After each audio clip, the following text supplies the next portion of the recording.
A gente vai abordar aqui hoje sobre relacionamento novamente, mas de uma forma mais ampla, né? Relacionamentos em geral, relacionamento com amigos, relacionamento com os pais, relacionamento com liderança, de uma forma geral. E a gente vai especificar relacionamentos abusivos. A gente vai começar a falar um pouco sobre isso, coisas que são poucas faladas aqui, né? Não se vê muito falando sobre isso, e a gente precisa começar a abrir os nossos olhos, a despertar em nós sobre isso. Amém? A primeira coisa, o que é um relacionamento abusivo?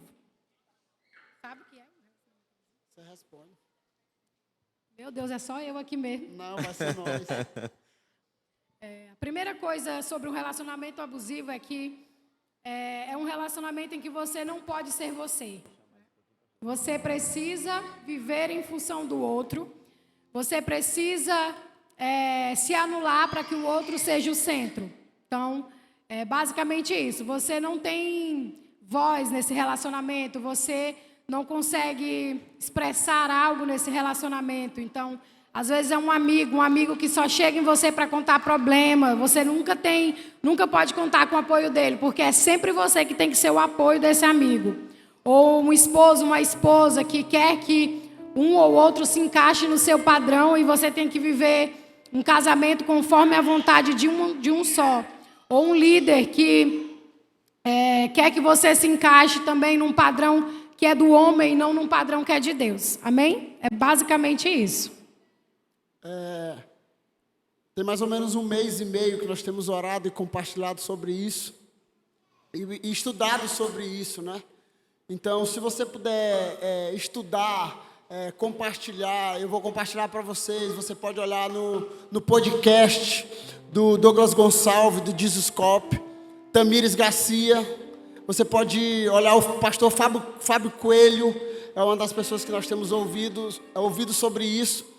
E quando nós começamos, minha esposa começou a falar sobre relacionamento semana passada, eu senti a necessidade de compartilhar isso, de falar sobre isso, e não só no aspecto homem e mulher, mas no aspecto liderança, no aspecto pastoreio, no aspecto, sabe, do cotidiano, de amizade. Então, eu queria que você ficasse conectado com aquilo que nós estamos compartilhando. A palavra do Senhor diz que Deus ele vai levantar pastores que governem segundo o seu coração. E a nossa oração esses dias é para que o Senhor nos faça pastores segundo o coração dele, não segundo a nossa vontade. Amém? Amém? Então nós queremos compartilhar isso hoje. Eu sou mais para o lado do pastoreio, minha esposa é mais para esse lado e o Herbert também. Então, da adoração, do pastoreio também. Então eu gostaria que você ficasse conectado. Durante as enquetes... Só falar um versículo que me veio aqui, pastores e igreja. Gálatas 5,13, que fala assim: porque vós, irmãos, fostes chamados à liberdade, não useis então da liberdade para dar ocasião à carne, mas servi-vos uns aos outros pelo amor. Esse é um versículo que ele me acompanha sempre que eu penso sobre o meu relacionamento para com o meu próximo. Quando a gente pensa em relacionamento abusivo, na hora que a pastora falou e ela ia jogar a bola para um de nós dois, né? E o pastor João tocou para ela de volta. Eu pensei, o relacionamento abusivo é quando você se anula, né? E Gálatas aqui, a instrução que nós temos do apóstolo Paulo é para que nós possamos servir os nossos irmãos. Alguém que exerce relacionamento abusivo sobre outra pessoa, ele jamais vai servir, mas ele vai sempre querer ser servido. E eu tenho entendido através da leitura da palavra e da caminhada cristã que um dos princípios básicos para o relacionamento com Deus é você servir o seu próximo. Você demonstra amor a Deus quando você serve o seu irmão. E na vertente do relacionamento abusivo você nunca vai servir, mas sim exigir honra, exigir ser servido. Então é meio que por aí. Eu né? gostaria de compartilhar também. Foi um texto que na hora que me veio na cabeça, me veio muito forte. E você fica com esse texto aí. Gálatas 5, versículo 1. Gálatas 5, diga Gálatas 5, Gálatas versículo 1. Verso O Herbert disse assim, ele falou quase a mesma coisa. Foi para a liberdade que Cristo nos libertou. Portanto, permaneçam firmes e não se deixem submeter novamente a um jugo de escravidão. Tem muitas pessoas sobre esse jugo de escravidão, sobre esse peso num relacionamento. Então eu quero te dizer algo maravilhoso. Jesus Cristo já morreu por nós, amém? Para a liberdade Ele nos chamou para esse lugar de liberdade, não esse jugo de escravidão. Tem muita pessoa que ela já tem uma história de abusos lá fora, de muitas coisas, e quando ela vem à igreja, ela começa a se submeter a um jugo que Jesus não colocou ela sobre esse jugo, porque o jugo dele é suave, o fardo dele é leve, amém? Quem aqui já sofreu algum tipo de relacionamento tóxico? Que já passou por algum relacionamento? De amizade, de trabalho, de namorado, de amigos? Quando eu fui De pastores. De pastores. Então, quando a gente foi buscar um tema sobre isso, logo eu pensei nisso, porque eu atendo muitas pessoas que passaram por esse tipo de coisa, não só relacionamentos afetivos, né, mas relacionamentos com liderança. E como é difícil você acolher uma pessoa que passou por uma liderança abusiva. Como é difícil você tentar mostrar que existe um outro lado de liderança, né? Até você ganhar a confiança dessa pessoa, até essa pessoa começar a confiar em você, é muito difícil. Tivemos algumas perguntas sobre como identificar essa liderança abusiva. Como eu sei que eu estou numa igreja e que os meus líderes, os meus pastores estão sendo abusivos?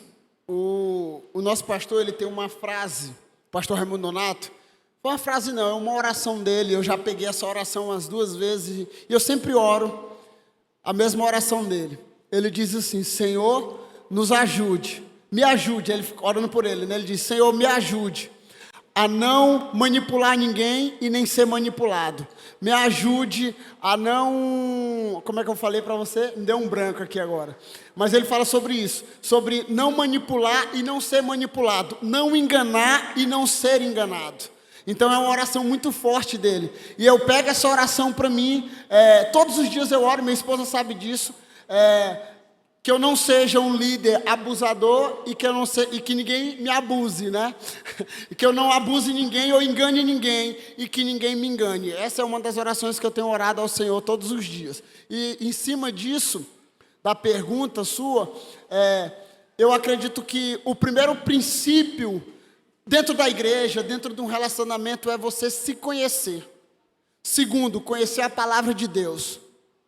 Porque nem tudo que brilha é ouro. Diga para a pessoa que está do outro lado: nem tudo que brilha é ouro. Então, se você conhece, se você sabe a sua identidade, você não vai se deixar ser manipulado por outra pessoa, nem por um relacionamento, nem por uma liderança, nem por ninguém. E segundo a Bíblia, o nosso desejo como pastor é capacitar você, ensinar você, para que você se torne autodidata, que você conheça Cristo através da sua vida, da sua oração, da sua busca, amém? O pastor falou uma coisa interessante: se conhecer, né? Quando a gente se conhece, automaticamente vem um sentimento, uma noção de uma identidade firmada, de uma pessoa que sabe quem ela é. E nós que cuidamos de jovens casados, a gente tem um princípio. Eu carrego um princípio com minha esposa, que é algo que ela estabeleceu, né? Eu acho muito interessante. Que ela fala: amor, a gente precisa aconselhar os casais para eles terem independência financeira, espiritual e relacional. Muitas vezes, o pastor João é meu pastor, eu vou tomar uma decisão, eu não tenho que chegar para o pastor e pedir, parecendo uma criança: pastor, eu estou pensando em comprar um carro, o que é que o senhor acha? Eu compro ou não compro? Não, irmãos, quando a gente tem uma identidade bem firmada, a gente pode compartilhar com o nosso pastor. Talvez ele tenha uma luz, uma clareza para ver aquilo que a gente não está vendo naquele momento. mas um homem ele precisa ter o seu poder de decisão. Uma das formas, eu acredito, pastores, para a gente não ser enganado é você saber quem você é, né? Você ter a sua identidade. Como é que o senhor sempre brinca? Assume teu risco, filho. O pastor João gosta de brincar com isso. O cara tem que assumir o risco, né? E quando eu falo cara, mulheres, peguem aí dentro da realidade de vocês, para vocês também. Mas uma questão de você identificar é quando você mesmo tem aquela questão do bebenês, né? De querer ser um bebê de estimação mesmo. Não, eu vou perguntar ali pro pastor, porque ele é meu pai, né? Sou não. Quando eu estava ouvindo algumas pessoas que passaram por isso, vendo alguns testemunhos, eles deram algumas características, né? E quando você vai comparar, basicamente a mesma conversa, o mesmo discurso. A primeira coisa, você tem que observar os frutos dessa pessoa, né? Primeira coisa, a pessoa, o líder, ele começa a te dar as coisas, a te abraçar paternamente, né? E depois, quando você assume uma independência, ou você quer ir para outro lugar, ou você quer ser enviado, essa pessoa começa a cobrar as coisas que ele fez por você. Outra coisa comum de ouvir, o avivamento só acontece aqui entre nós, né? Como se alguém tivesse manipulado o avivamento. Exatamente. E aí, alguns de nós, muitas vezes, pela vaidade, pelo orgulho, não, é verdade. Eu usei a palavra errada, monopolizado, né? Isso. É aqui que acontece. O avivamento é para a nação, é para o mundo, né? Não tem um lugar específico, né? A gente precisa, quando Deus traz o avivamento, quando o Espírito Santo vem, a primeira coisa que tem que ser gerada no nosso coração é a unidade, é expandir isso, né? E não fechar isso no nosso mundo. Então, pode falar. Outra característica a maioria dessas pessoas são pessoas narcisistas, que aí nós vamos depois abranger um pouco sobre o narcisismo. São pessoas que querem ser o centro. Quando você tem que perguntar se você pode ir na outra igreja no domingo, quando você tem que pedir permissão para ficar em casa em vez de ir para o culto, coisas que nem a sua mãe nem seu pai exigem de você, essa pessoa vai tentar exigir de você. Por muitos anos nós ouvimos uma palavra sobre o espírito de Jezabel. Alguém já ouviu falar? Por muito tempo a gente achava que o espírito de Jezabel era uma mulher ruim, aquela mulher que tu casou, e aí ela manda em ti, e ela é dura, e ela vai te bater se tu não fizer aquilo, o teu casamento não vai ser feliz, porque quem manda é a mulher, quem manda é ela que decide. Irmãos, tira essa mentalidade da cabeça. Quando a Bíblia fala desse espírito de Jezabel, ele está falando de um comportamento, ok? Quem foi Jezabel? Alguém lembra quem foi Jezabel na Bíblia? Depois você vai lá e lê, amém? Jezabel era uma mulher, a mulher de Acabe, e ela começou a perseguir os profetas, a mexer com idolatria, a servir outro Deus, e a perseguir os profetas. Então, quando a gente ora dizendo para que todo espírito de Jezabel vá embora, nós não estamos dizendo assim não. Para que todo espírito de mulher briguenta vá embora não, ok? Nós estamos falando de um comportamento. Qual é esse comportamento? De domínio, de manipulação. Principado, né, pastor? De manipulação, de controle, de liderança, de namoro, de relacionamento, de tudo, amém? Porque como é que esse espírito sai? Deus levantando um espírito profético. Quem foi que Deus que levantou? Elias se levantou contra Jezabel, contra Acabe no Espírito de Deus, através do Espírito de Deus, e ele mudou um comportamento através da sua vida. Geralmente, o sentimento que você vai tendo ao longo do tempo é um sentimento de deprimido, você começa a ficar deprimido na igreja, você se sente aprisionado, você se sente sufocado, assim como Elias passou por isso, né? Antes de ser encorajado a seguir em frente, a ser mesmo contra essa rainha na época. Então a gente precisa começar. Eu acredito que a gente tem uma geração de Elias se levantando nesse tempo, né? Uma geração que tem buscado a Bíblia, que tem buscado principalmente o Senhor Jesus. E eu acredito que essa geração vai se levantar nesse tempo, dentro da noiva de Cristo, dentro da igreja de Cristo, para que esse sistema de manipulação que tem rondado a nossa igreja, que tem rondado a noiva de Jesus, que tem tentado sujar a noiva, eu acredito que está sendo levantada nesse tempo, sim. Vamos começar a levantar uma liderança sadia, né? A primeira coisa que eu olho quando eu vou levantar alguém como líder, ou consagrar algum pastor que a gente tenha cuidado, são essas características, né? A primeira coisa que eu olho quando eu vou fazer uma conferência, que eu vou convidar alguém para estar aqui no altar, eu busco muito olhar essas coisas, né? Como essa pessoa é diante da igreja, como ela é com as suas ovelhas, porque é algo muito escondido, né? A gente só vai saber quando a pessoa já está nos finalmente, já está nas últimas, e aí ela vem e pede socorro. Às vezes pede socorro, muitas vezes sai, se desvia, não quer mais saber da igreja.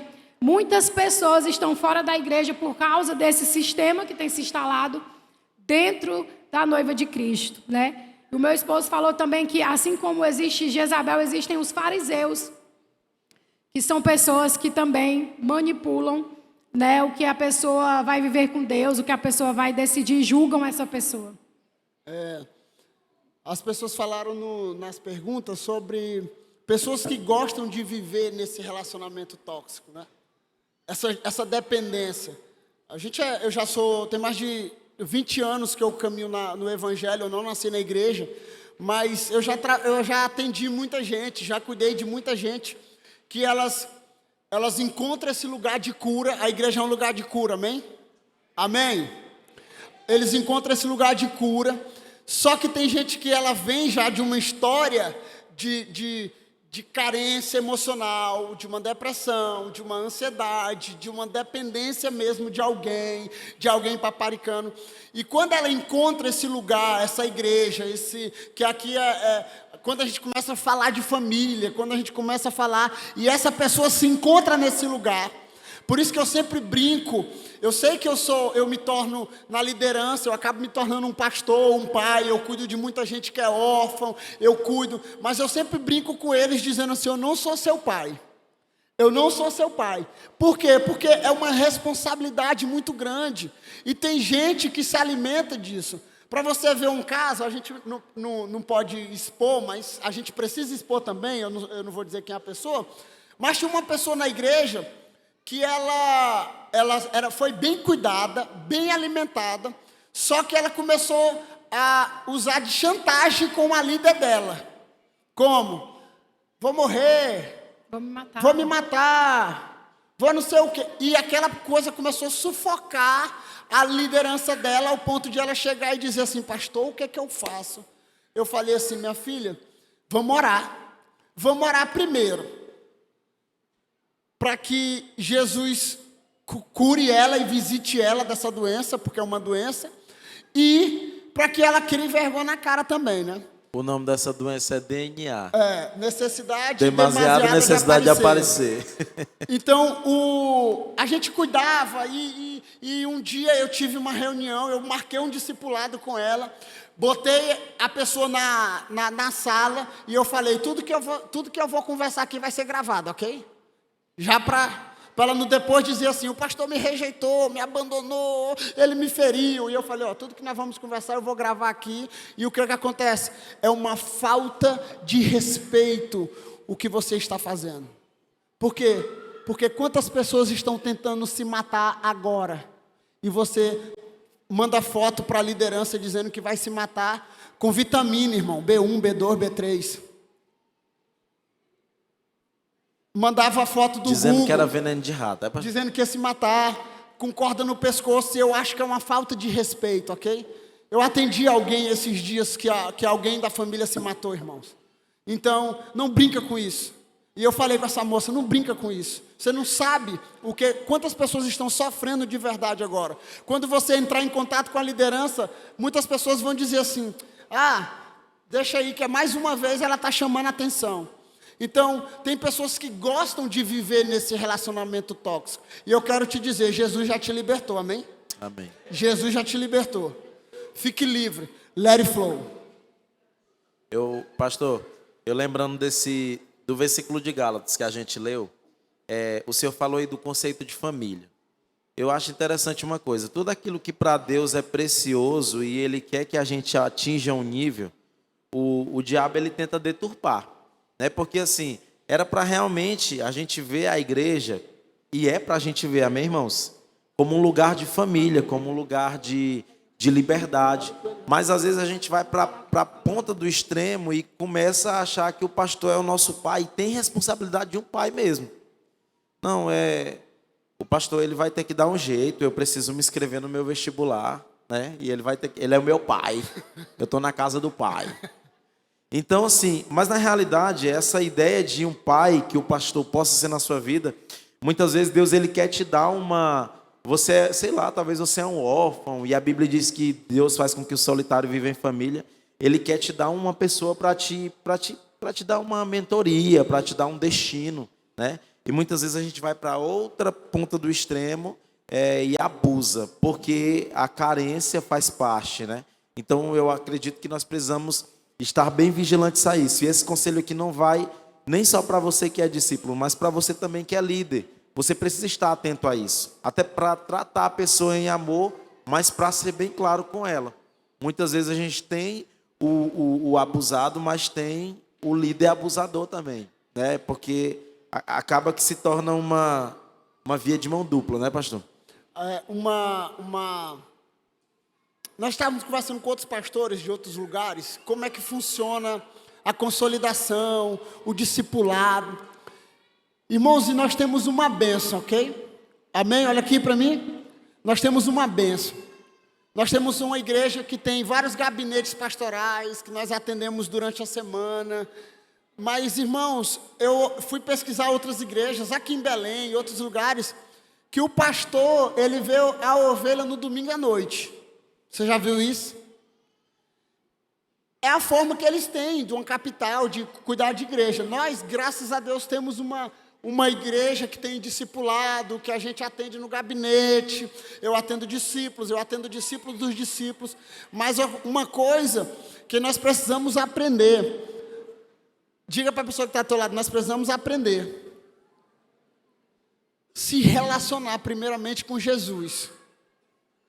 Se relacionar primeiramente com Jesus. A palavra do Senhor diz em 1 Timóteo 2, versículo 3 e 4, diz assim: por isso é bom e agradável diante de Deus, nosso Salvador, o qual deseja que todos os homens sejam salvos e cheguem ao pleno conhecimento da verdade. Todos. Diga para a pessoa que está, todos. Diga todos.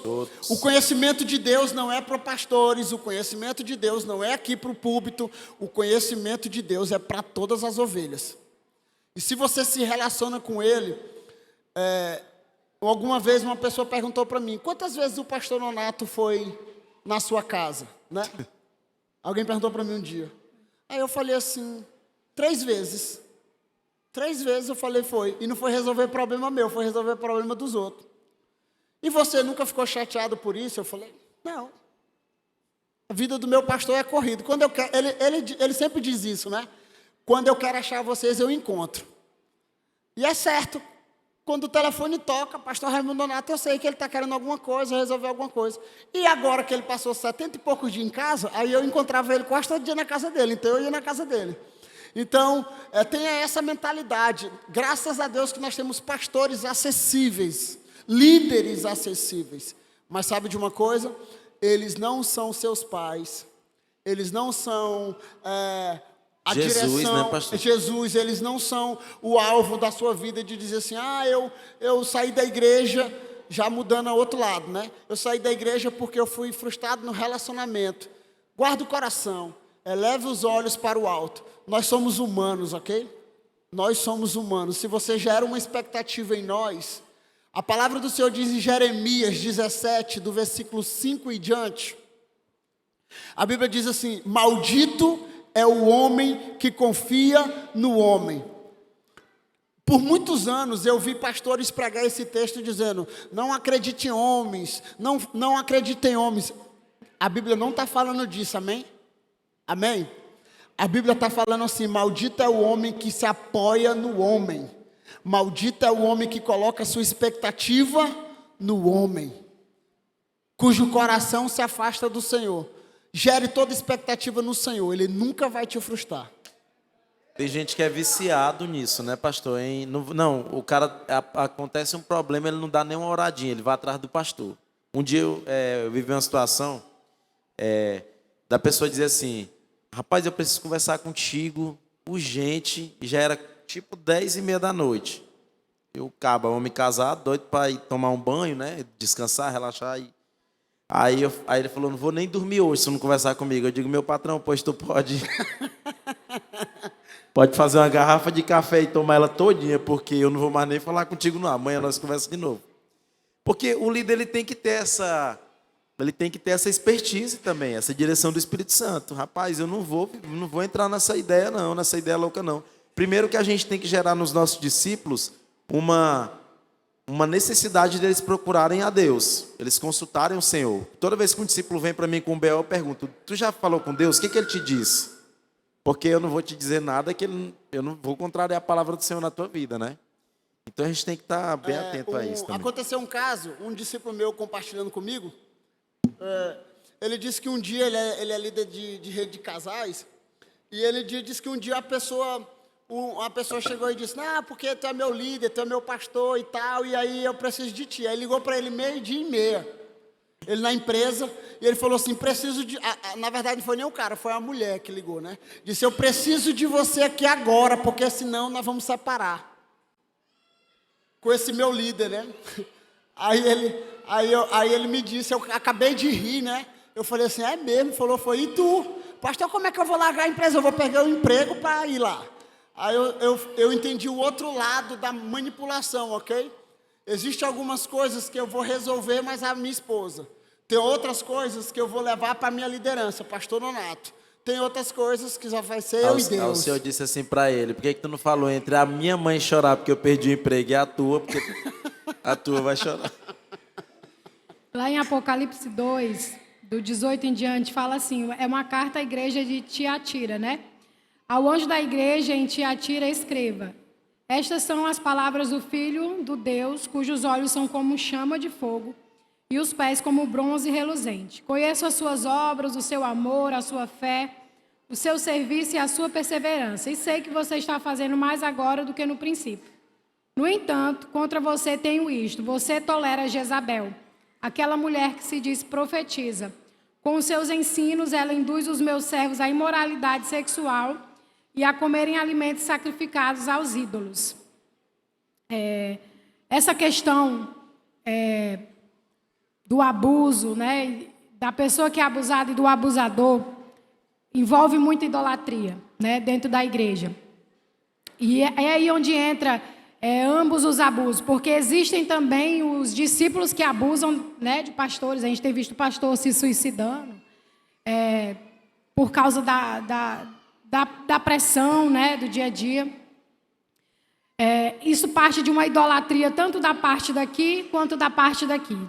Geralmente, uma pessoa ela vem para a igreja, em sua maior parte, querendo algo em seu favor, querendo algo para si, né? Não é um lugar que você chega para entregar algo, mas a maioria vem para pegar algo para si. E aí onde começa essa questão de ser a vítima, né? Ou começa a abusar do outro, porque um ser humano ele nunca vai conseguir suprir a sua necessidade por completo. A única coisa, o único ser que vai conseguir isso é Deus. E algumas pessoas projetam na liderança esse Deus, projetam na liderança essa qualificação que o ser humano não vai conseguir ter, né? Nós não somos super-heróis, nós não somos super pessoas, né?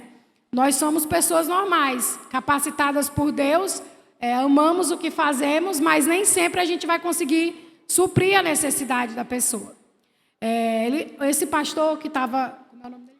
Fábio Coelho. Fábio Coelho falou sobre isso, que existe essa idolatria e existe a idolatria da liderança, que é aquela que busca o poder, né? Busca exercer poder sobre as pessoas. Então, existe dos dois lados essa idolatria, que é um pecado terrível e que Deus abomina, né? Se isso for eliminado, então o verdadeiro ser que precisa ser adorado vai ser exaltado e tudo isso cai por terra. Amém? Toda essa dor cai por terra. Uma característica, né, de pessoas abusivas, em geral, é o narcisismo, né? É o narcisismo. Isso falando de forma patológica. Eu não sou psicóloga, mas eu busco muito isso. Então, a pessoa narcisista é uma pessoa que ela não reconhece essa personalidade. Ela não consegue perceber que ela é assim. Então, é uma pessoa que sempre vai ser o centro. É uma pessoa que sempre vai achar que ela é privilegiada por Deus, que ela é uma pessoa que é melhor do que as outras, é uma pessoa que não vai ter empatia pela outra. E ela nutre uma paixão excessiva pela pessoa dela mesma. Isso, ela se ama, assim como a história, né, do Narciso. Então, ela se ama tanto que ninguém é bom o suficiente quanto ela. Então, você, no seu dia a dia, vai perceber algumas pessoas assim. Você vai identificar algumas pessoas assim, né? E você começa a orar por essa pessoa, porque geralmente o narcisismo, na ciência humana, né, não tem cura. Porque a pessoa não acha que tem um problema, ela não acha que precisa ir no médico, ela não acha que precisa de ajuda, porque ela é suficiente. Então, quando você vê muito dessa pessoa abusiva, geralmente ela tem esse transtorno. É tipo o cara que diz, Deus olhou para mim e disse, tu é o cara. É um transtorno de personalidade, né? E falar um pouco, a gente está falando muito de liderança, mas a gente também quer abordar sobre o casado afetivo, né? E o namorado, né? Muitas pessoas, no namoro a pessoa já começa a suprir isso, né? Já alimentar um lado e suprir o outro. Aquele nível, a pessoa se torna tão nível de carência. A gente atende muita gente, irmãos. A gente atende namorado, solteiro, casado, divorciado, desquitado, viúvo. E a gente vê muito isso de pessoas que dizem assim, se tu não me corresponder nisso, eu vou terminar contigo. E aí você vive com relacionamentos assim. Não sei se você já viveu assim. A pessoa parece que estava com a outra pisando em ovos, né? Porque qualquer falinha minha, ele vai terminar comigo. E a pessoa já vem com um nível de carência muito forte lá do mundo, e ele chega e ele traz esse sentimento. E uma das coisas que você precisa deixar Jesus curar você. Se você é uma pessoa assim, você precisa deixar Jesus te curar. Ele cura essas coisas, amém? Porque muitas vezes a gente fala assim, não, eu vim lá do mundo, eu já fui muito frustrado lá no mundo, então eu vou chegar aqui na igreja, eu vou me relacionar assim, eu vou fazer isso, eu vou fazer aquilo. E isso começa a nos impedir de provar e de ver Deus e de ter um relacionamento saudável, tanto como amigo, tanto como namoro, tanto como casais, como tudo, né? A briga, e aí depois chega a fase da adaptação no casamento, aí a pessoa diz assim, pastor, eu casei com essa mulher, ou eu casei com esse homem, eu pensava que conhecia ele no namoro, eu não conheço ele nada. Porque a tendência no casamento é o quê? Não é piorar. A tendência no casamento é se revelar mais ainda aquilo que já existia, amém? Tem também, pastor, uma situação bem clichê, né, que quando a gente acompanha jovens, adolescentes, a gente vive muito isso. Eu liderei um tempo na Adonai, a juventude, eu pude acompanhar a questão do cara, quando ele é sem vergonha, ele pediu uma prova do amor, né? Querendo levar mesmo a moça para a cama. E o cristianismo, ele contrapõe isso, porque na realidade a Bíblia nos ensina que amar é esperar, é suportar, né? Prova de amor mesmo é quando eu espero, quando eu suporto. Então, às vezes a gente vê moças, né, com um chamado para ser santa, o chamado para ser santo, da santidade do Senhor, é para todos. E a gente vê meninas bonitas. Eu também sou professor em escola e eu sempre aconselho minhas alunas mesmo, olha, existe algo muito precioso em você. Guarde isso para o seu marido quando você casar. E às vezes elas brincam. Ah, professor, isso é meio ultrapassado, isso é ilusão. Acho que não tem mais nem homem desse jeito. Mas realmente é a máxima que o mundo prega, né? É a questão de você se anular por um falso amor, por uma falsa proposta de amor, né? Quando a gente... Talvez o que mais foi falado nas perguntas foi sobre um relacionamento mesmo afetivo, de marido e mulher, de namorado, né? Tivemos alguns testemunhos, alguns relatos de meninas que passaram por isso, né? Do cara proibir a roupa dela, proibir ela de falar com outra pessoa, com outro homem, começar a humilhar a pessoa, colocar a pessoa para baixo. Isso é uma característica de um relacionamento mesmo afetivo abusivo. Você nem casa com uma pessoa dessa, nem casa. Se você tem um namorado com essas características, você tem a opção de não se relacionar, de sair disso, né? De sair dessa prisão que esse abusador causa. Então, a maioria, antes de chegar em algo mais grave, passam por esse terror psicológico, né? Que você é feia, que você não sabe se arrumar, que você não vai encontrar alguém melhor do que essa pessoa. E aí, geralmente, as vítimas são pessoas com a característica de baixa autoestima, pessoas que não conseguem dizer não, têm dificuldade de dizer não, pessoas que já sofreram outros abusos, pessoas que têm problema com a paternidade, né, de abandono. Então, essas pessoas são vítimas em potencial dos abusadores. Eles olham e brilham os olhos quando veem uma pessoa dessa forma e já vão querer se relacionar com essas mulheres. Pastor, eu vou jogar uma pergunta aqui e já vou jogar uma brincadeira aqui para quebrar o gelo, viu, pastor? O homem também pode ser vítima, não é isso? Cadê Pode. os homens que jogam bola aqui? Ai, ai. Pastor, é verdade que quando a mulher, o cara diz, eu vou para a bola hoje, ela diz assim, vai? Ela tá sendo abusiva com ele? Eu não sou abusiva. A minha, graças a Deus, desde o namoro, ela já sabia minha agenda. A minha agenda do namoro, ela já sabia minha agenda. Pastor, pois eu acho que eu tô me libertando, que às vezes a Luana quer dar o... De novo, Luana, de novo. Às vezes ela quer, não, você não vai pra bola não. Eu digo, vou, minha amiga, você não é minha mãe. Eu vou. Algum homem é assim aqui, algum homem é assim? Sofre, nós vamos dar... Diz que tem uma galera daquele lado ali que sofre disso. O Wilder às vezes manda figurinha assim no grupo. Eu vou ver se minha mulher... Deixa.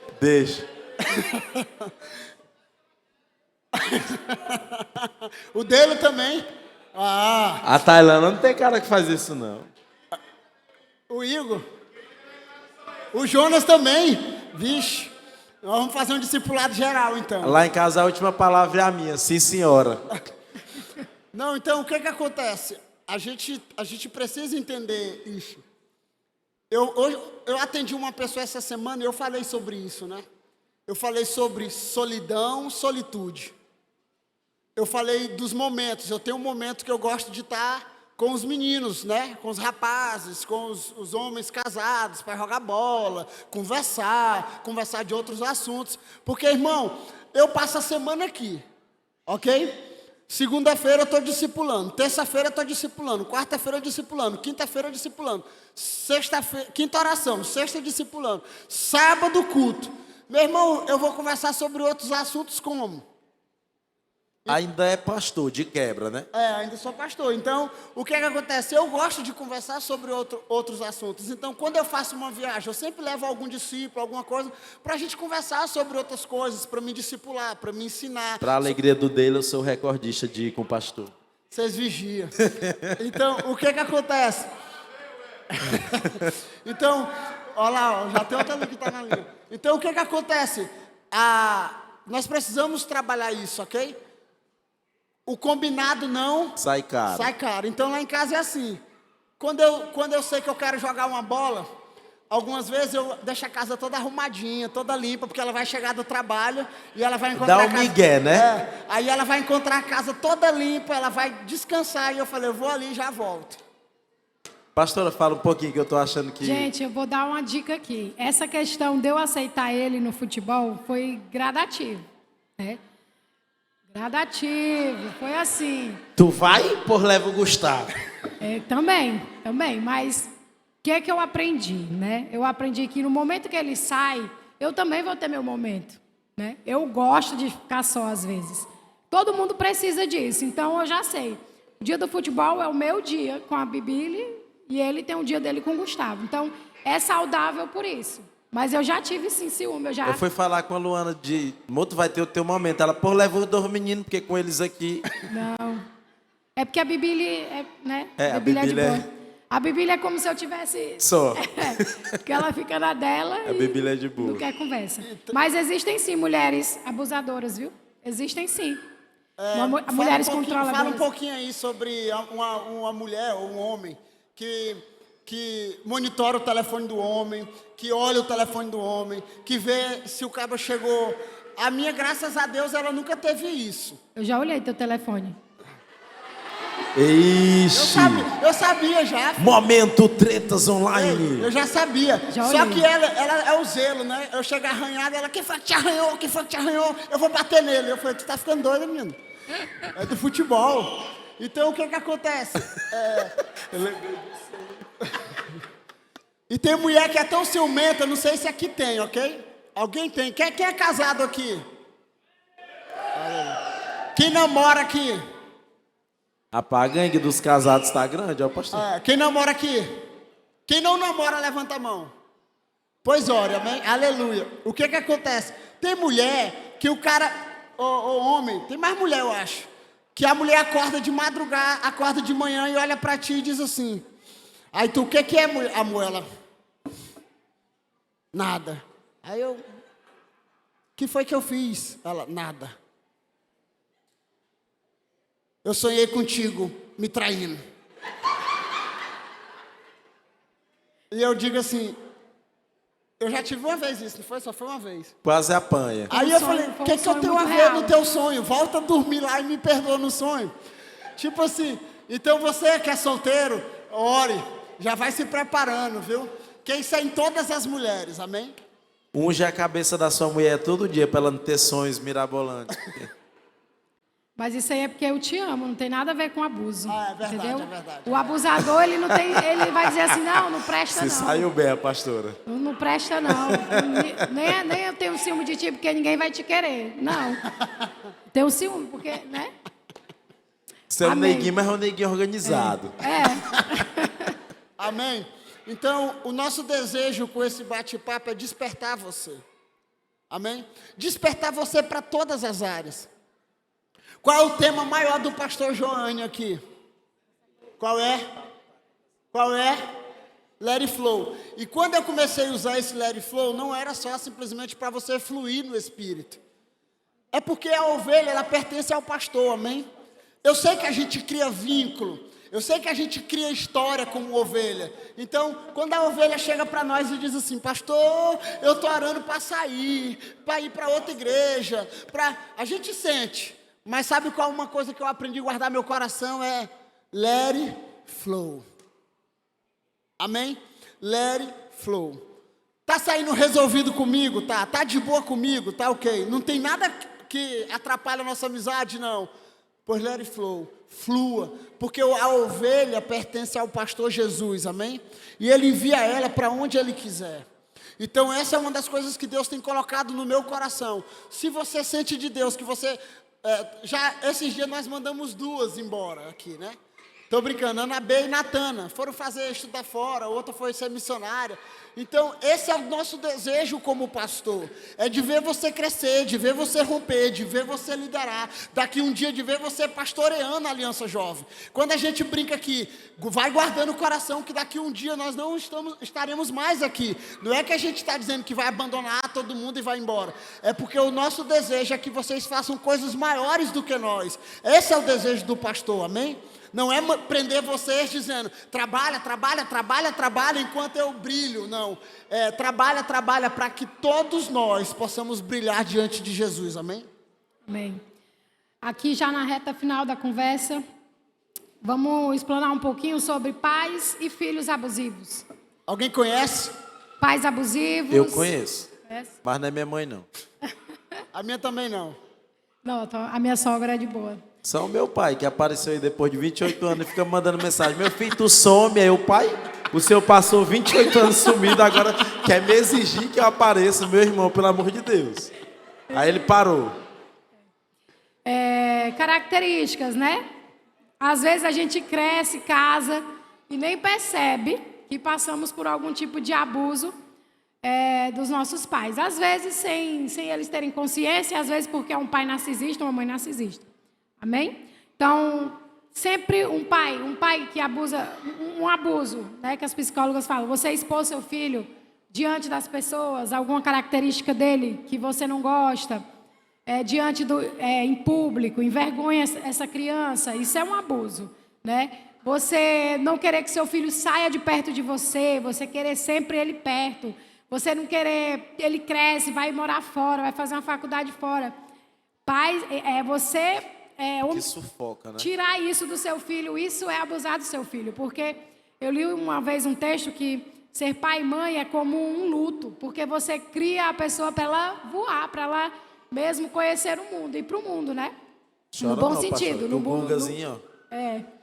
Então, ele já nasce, você tem que se preparar para isso, porque vai acontecer. Ele vai casar, ele vai ter os filhos dele e assim sucessivamente. Então, provavelmente, algumas pessoas que são abusivas passaram por algum tipo de abuso e tem outras pessoas que não, que elas são mesmo, é um problema mesmo. Mas, geralmente, passaram por alguma coisa, né? E existe esse relacionamento. E, geralmente, os filhos cometem abuso financeiro com os pais, né? Depois de casados, já com seus filhos, ainda exigem dos pais dinheiro, sustento, colocam sobre os seus pais esse peso que já não é mais deles, né? Tem pais também, né? Tem pais que também acham que por ter sustentado o filho a vida toda, ele precisa ser sustentado na velhice. Paguei sua faculdade todinha de medicina, agora você vai... Me manter. Isso é uma característica principalmente da nossa região, né? do Nordeste. O pai já cria o filho. Investe para ter retorno. É a galinha dos ovos de ouro. Quero que passe medicina. Aí nós passamos a vida toda. Era o sonho. Quando a gente vai descobrir, não, era para sustentar. Porque é uma profissão que dá recurso, né? E pode sustentar eles depois. Então, às vezes é algo inconsciente, mas existe muito no nosso meio e isso pode causar consequências, né? Como qualquer ato de abuso. Aí vamos finalizar agora com essas consequências. O que esses abusos de ambas as partes, de todas as formas, pode gerar dentro da pessoa, pode causar em alguém, né? Então, pais, filhos inseguros, filhos que também vão ser abusivos, né? Transtornos de ansiedade em ambos tipos de relacionamento, depressão, suicídio, muitas vezes. A pessoa não vê mais sentido, né? Principalmente a mulher ou o homem, porque o casamento passa a ser só uma bolha, só eles, e aí a pessoa não vê mais saída. No trabalho também existe muito abuso. Alguns trabalhos, você vê muita pressão, muita coisa. Então, tem acontecido muito suicídio. E feminicídio, né? Que é aqueles homens muito abusivos que começam com abuso emocional, partem para a violência e finalizam matando a mulher. Ou o homicídio mesmo. A mulher, dificilmente a gente vai ver uma mulher matando um homem por causa da força, né? Mas existe também. E é isso. Eu falo para os meus discípulos casados, os mais da rede de casais que a gente tem, eu falo uma coisa sempre e falo isso aqui diante da igreja. Irmão, você namora com uma mulher, ok? Você que está namorando, ou você que está com uma... Se você tem uma ira dentro de você, já comece a orar, amém? Amém? Quem está me ouvindo aqui? Tem gente muito que se ira facilmente, que zanga. Porque eu falo sempre isso para eles. Se um dia alguma discípula da minha esposa, ou minha discípula, chegar e dizer assim, pastor, fulano de tal me bateu, ou levantou a mão para mim, eu vou orar por você. E eu vou ajudar ela a ir lá na delegacia para te denunciar, amém? Amém? Não. Amém? Ou então a gente dá um murrinho no cabo antes, né, pastor? Porque a gente tem muito cara que diz, não, pastor, eu me transformei. Eu me transformo quando eu estou zangado e tal. Pois já começa a orar para Jesus te dar paz, amém? Domínio próprio. Por quê? Porque isso é uma falta de respeito. Primeiro começa com uma falta de respeito, ok? Você tirou uma mulher da casa, você tirou a filha de alguém da casa. E eu tenho uma filha. E então o cara chegar e dizer assim, porque ela me fez algo. E tem mulher aqui, ok? Olha aqui. A Bíblia diz, não suscite a ira dos seus filhos e vice-versa. Tem mulher que suscita a ira do marido. Joga coisa em marido, copo, levanta a mão. Eu já vi casos de a pessoa fingir que estava apanhando, fingir que estava apanhando do marido, gravando o áudio para levar para a polícia, sendo que o marido estava em outro lugar, e ela se batendo na cara, batendo no rosto, para mostrar para a polícia que ela sofreu um abuso, ok? Eu sei que existe muito espírito de manipulação, então guarde o coração. Esse podcast é para nos ajudar, nós estamos dentro desse mesmo barco, ok? Estamos na mesma estatura de igualdade com vocês aqui.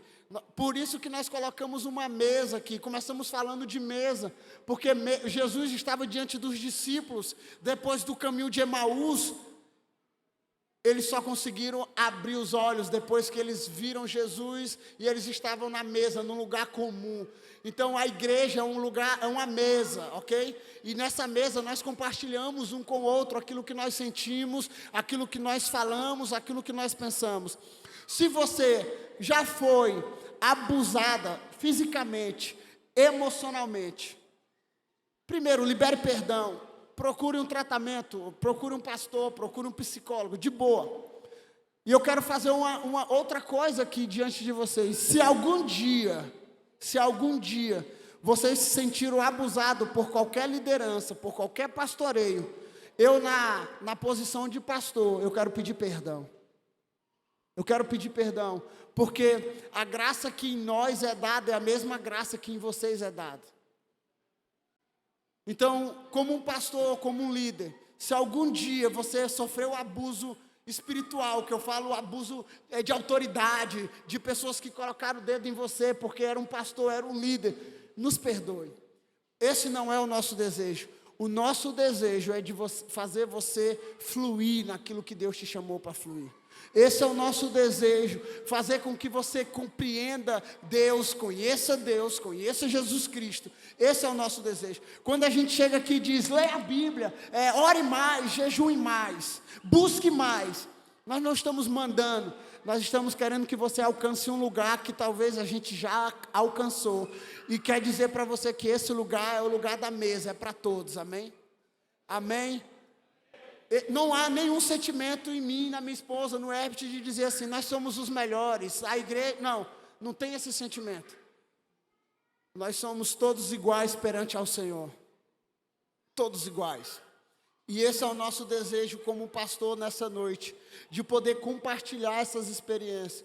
Existem pastores abusivos, existem liderados abusivos, existem mulheres abusivas, existem homens abusivos, existem pais abusivos. Nós seremos curados para curar, amém? Aleluia. Nós seremos curados para curar. Nós começamos sobre relacionamento semana passada, e esse era o nosso desejo. E a gente já atendeu muita gente quebrada. A gente já atendeu muita gente quebrada por liderança. E me veio esse texto de Gálatas aqui. Não se submeta ao jugo de escravidão novamente. Aleluia.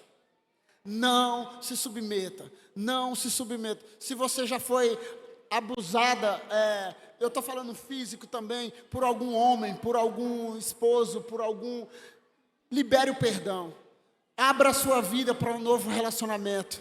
Porque, como o Herbert falou, Deus faz com que o solitário habite Aleluia. em família. Deus faz com que o solitário habite em família. Deus faz. Todos nós éramos solitários em uma área da nossa vida. E Jesus nos restaurou. Jesus nos curou. Você que é solteiro, cadê os solteiros? Levanta a mão bem alto aqui.